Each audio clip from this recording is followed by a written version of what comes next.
Alright guys, welcome to my home gym for a quick little tutorial on how to set up bands for any type of lifting with a barbell. So whether that be squat, bench, deadlift, overhead press, rows, really anything, okay? So I think most of you are aware of what elastic bands are good for, so I'm not gonna go super deep into it, but in general, what it's going to do is just shift more of the emphasis to the top half of the range of motion, whereas when you do normal free weights without any bands or chains, it is emphasized toward the bottom. So I think most of you guys are smart enough to know how to set up bands when you have band peg attachments, right? You'll just have your two band pegs, loop the band under the two band pegs, and then over the top of the barbell. Now, preferably you want to have the band going over the barbell on the actual shaft of the bar, just on the inside of the collars here.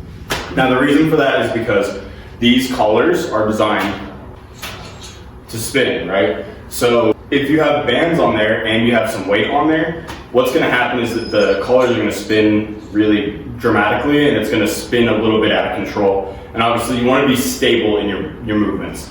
So that's why I recommend doing it on the shaft of the bar.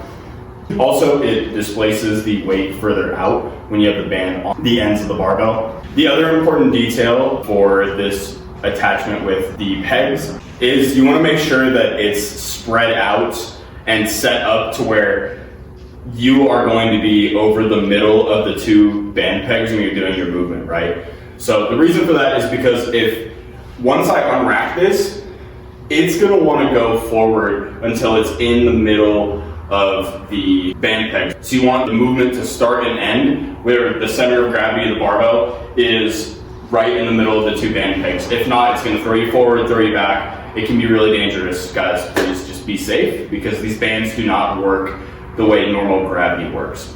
Alright guys, let's say that you don't have access to band pegs, or like you work out in a commercial gym, your squat rack at home is a little cheaper, you maybe don't have something you can use, that's fine. This works equally as well, it's just more of a pain in the ass to set up. So what you'll do is get a normal 45-pound plate, take your band. What you'll do is you'll take one end of the band, loop it through the back of this, and then take that same end that just went through the band and pull it over the front of the plate and pull it taut with the other end, right? Like so. Right? And there you go. That's how you can put a band on here. Now, for most of you, you only need very light bands for any of the exercises you're going to be doing. So one 45-pound plate should be enough. But if you're really strong and you use very heavy bands, you can always just throw another plate on top through this loop and put it right on top of this other plate and you'll be good to go.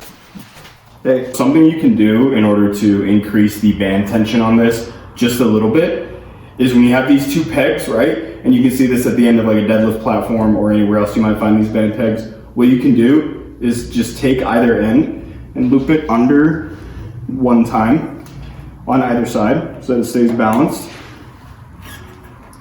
And this, what it does in effect is shorten the band more so that you can get more tension. This also helps so that when you set up the band, in case it's going slack at the bottom, you want to make sure that the band keeps at least a tiny bit of tension at the bottom of the movement. You don't ever want it to go completely slack because then as soon as it gets tension again, it's going to really throw you off. I forgot to mention that if you're using this setup and you need to get more tension on the band for whatever reason, a really quick fix is just to use bumper plates instead of using metal plates if you have access to them.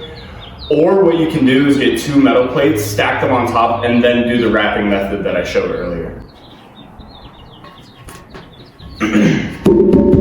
Alright guys, let's say that you are someone who can't afford to get a heavier band or for whatever reason just wants to crank up the tightness to the max on whatever band that you have. Alright, this method will only work with these band pegs, but what you can do is called a double band. So what that means is instead of wrapping both of them under both band pegs at the same time, like so, what you'll do is wrap under one of these, preferably the back one because it's going to get real hard to do the front. And then what you'll do is you'll actually wrap it over the top of the barbell.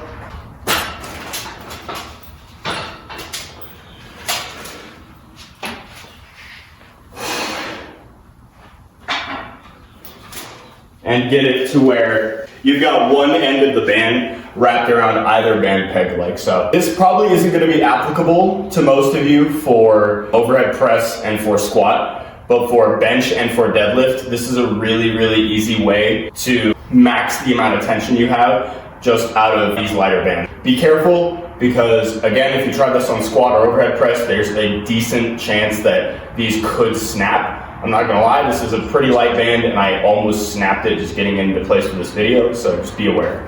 Hey guys, Chigga from the future here. I just wanted to give you guys a couple demos, basically me doing bench with both of these setups, with the band pegs and with the plates.